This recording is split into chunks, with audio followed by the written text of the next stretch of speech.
Yeah, at some point it hit me. I'm not gonna wait until after we're done with the episode.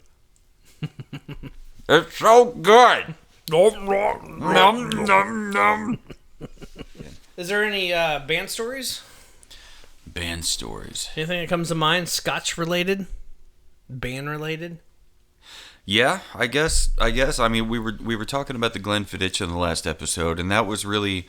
I don't know if it's Glenfiddich or Glenfiddich. I don't know. Maybe a.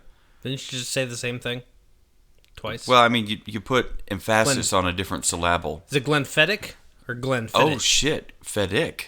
I don't know. I think it's Glenfiddich. Yeah, I've always said Feddich or Glenfiddich. I've heard people say Fiddick. Okay. Glenfiddich. Huh.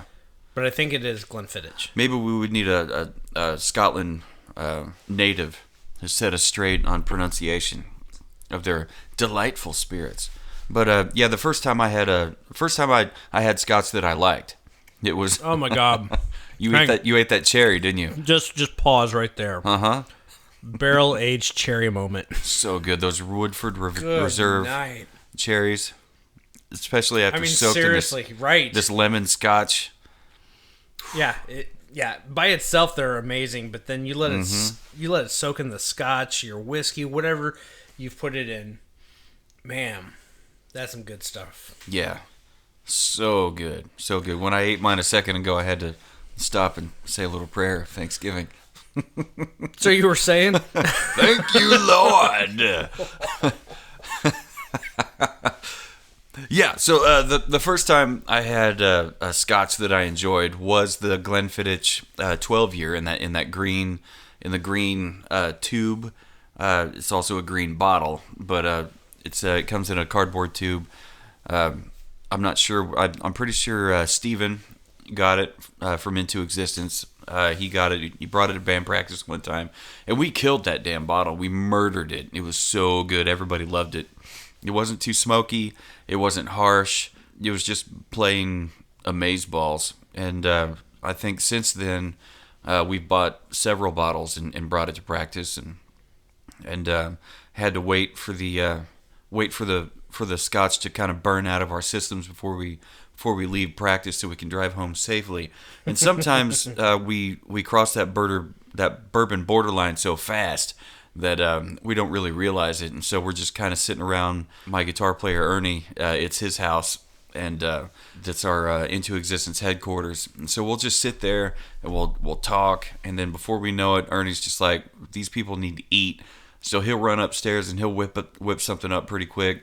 Sometimes my favorite thing that he does is he makes a fried egg sandwich. It's like a grilled cheese kind of, but it's got I like a fried grilled sandwich. It's so good, but it's just got a fried egg in the middle of it. I like mine fried over hard, and he'll bring them down, and we'll fat them down, and we'll be like, "Thank you, Ernie, you're the fucking best." Yum yum yum yum, and then we'll take off. But I think that was the first Scotch that I actually liked, and yours was the Oban 14. Oban 14. So good. Do you have any rock-related Scotch stories yourself? I don't. Most of my rock stories revolve around beer, or just your beer tickets that we used to get. Beer tickets. Yeah. And when beer tickets went away, it was just like a bucket of beer that everybody had to share. Or various shots, or as we get into this St. Patrick's Day time of year, I'm sure there'll be a Irish car bomb somewhere in my future. Somewhere in the future, yeah. Yeah, good stuff. What? So the Irish car bomb is a shot of whiskey dropped in a beer? So no. Or is that with the Irish cream? So all the above. Okay. So an Irish car bomb is your full pour of Guinness, and then you have a shot glass that's 3/4 full of Bailey's or some cream liqueur, and then topped with your Jameson. Okay. And then you drop that shot glass into your Guinness. And you got to drink it up because it curdles fast. It does curdle fast, but it's still got to go down the hatch. It's got to go down the hatch. Yep. Yeah. Good stuff right there. You can't sip it. You can't fucking nurse it. You can't enjoy it. You just got to do it. Do it. Just do it. Be like Nike. But on next week's episode, we're going to explore a couple of whiskeys in honor of St. Patrick's Day.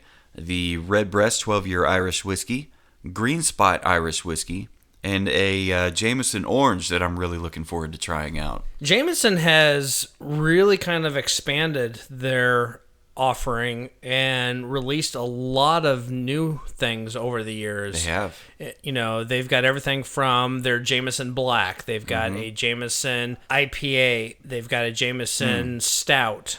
You know, those are whiskeys that have been put back into beer barrels. And so they've got one that's put back into an IPA barrel, so it picks up some of the flavors from the IPA that was in the barrel. The stout from a stout barrel. And then a few years ago, they came out with this Jameson Orange, which I have been just dying to try and not had the opportunity to. And trip to the liquor store here recently, I'm like, there it is. And so I thought that might be a fun thing to add in there, and maybe we play around with it. And so, you know, aside from just sipping it straight, let's see if we can make jazz a cocktail it up out of it. Yeah, jazz it up a little bit and turn it into something divine. That would be really cool. I bet there's some. I bet we could make it like some kind of what are those orange? Remember when we used to go to the ice cream truck and they give us sherbet in a toilet paper roll with The a little Dreamsicle. Dreamsicle. All right, I bet Yes. we could make Jameson Orange into a cocktail that reminds us of Dreamsicle. I bet Google has several recipes, so we don't even have to think about it. We could just look it up.